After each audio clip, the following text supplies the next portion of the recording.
ایمان کی حالت میں تو وہ صحابی کہلاتے ہیں. سبحان اللہ، وہ صحابی.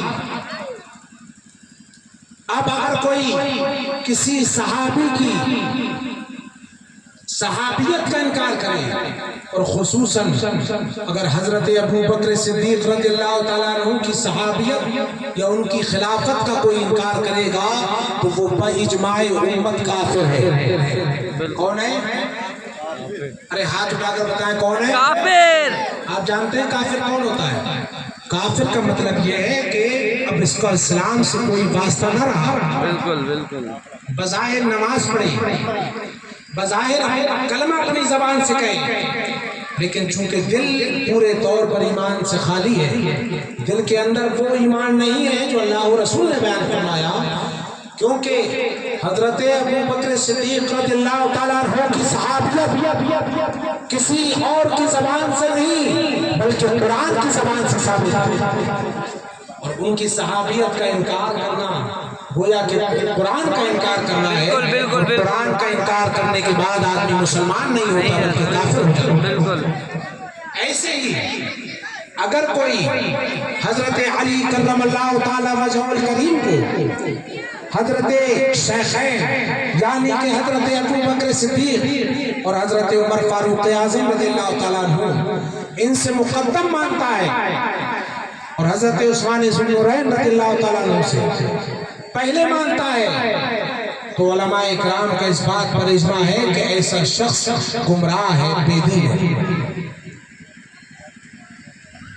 ہم کن لوگوں کی بات مانیں گے؟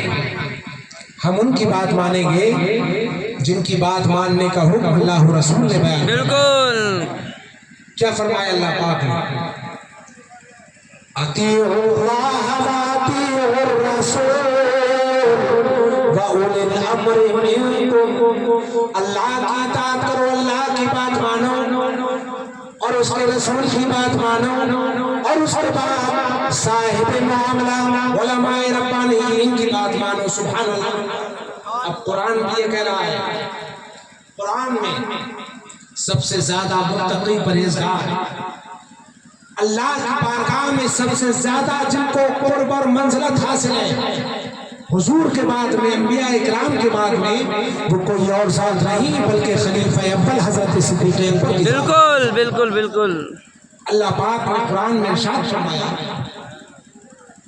بس اللہ پاک نے ارشاد فرمایا سَيُجَنَّبُهَا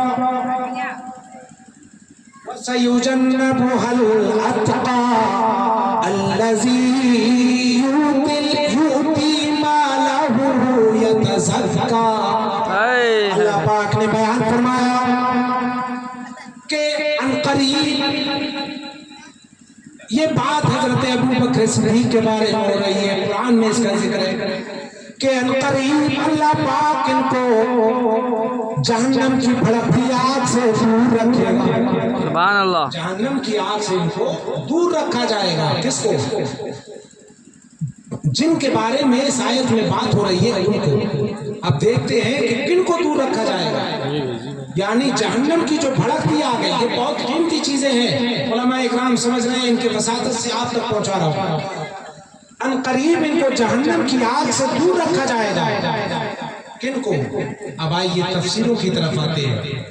تو حضرت امام فخر الدین رازی علیہ الرحمہ جنہوں نے تفسیر رازی میں بیان فرمایا، فرماتے ہیں اجمع المفسرون منا علی ان مرادہ ابو بکر صدیق رضی اللہ تعالی. فرماتے ہیں کہ جن کو جہنم کی آگ سے دور رکھا گیا ہے وہ کوئی اور نہیں بلکہ سارے مفسرین کا اس بات پر اجماع ہے کہ وہ ہمارے سب سے پہلے خلیفہ حضرت ابو بکر صدیق ہے. سبحان اللہ. جہنم کی آگ سے دور رکھا گیا کیا مطلب؟ کہ ان کو جہنم میں داخل نہیں کیا جائے گا. اور جہنم میں کس کو داخل کیا جائے گا؟ جو گناہ کرتا ہے، جو گناہ کرے گا وہی تو جہنم میں ڈالا جائے گا. اور ان کو جہنم سے دور رکھا گیا.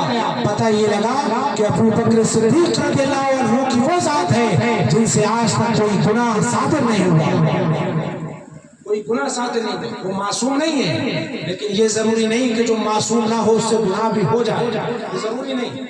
معصوم نہیں بھی ہو تب بھی گناہ کا ہونا ضروری نہیں ہے کہ وہ محفوظ ہے۔ سبحان اللہ، اللہ پاک نے ان کو محفوظ رکھا ہے۔ بالکل بالکل یہ آسان انداز میں باتیں اس لیے بتا رہا ہوں کہ ان باتوں کو یہاں سے سن کے یہاں سے نہیں نکالنا ہے، بلکہ یہاں سے سننے کے بعد اپنے دل میں جگہ دینا ہے، کیونکہ یہی وہ دل ہے جہاں سے عقیدہ قائم ہوتا ہے۔ اگر یہ دل کسی بات کو ہلکا جان لے تو آدمی کا عقیدہ خراب ہوگا، عقیدہ خراب ہوا تو عاقبت خراب ہو جاتی ہے۔ اے لوگوں، یہ دار پانی ہے، یہاں عقیدہ سنبھال کر کے رکھیے تاکہ مرنے کے بعد قبر میں بھی آپ کی قبر روشن ہو جائے۔ تو میں بیان یہ کر رہا تھا کہ ان قریب ابو بکر صدیق کو جہنم کی آگ سے دور رکھا جائے گا، مزہ نہیں آ رہا۔ اور یہ وہ ہیں کہ جنہوں نے اللہ کی بارگاہ میں مال دے دیا اور ایسا مال دیا یتزکا کہ جو کہ مال پاک ہے۔ سبحان اللہ، پاک مال خرچ کیا اللہ کی راہ میں، اور کیسا خرچ کیا؟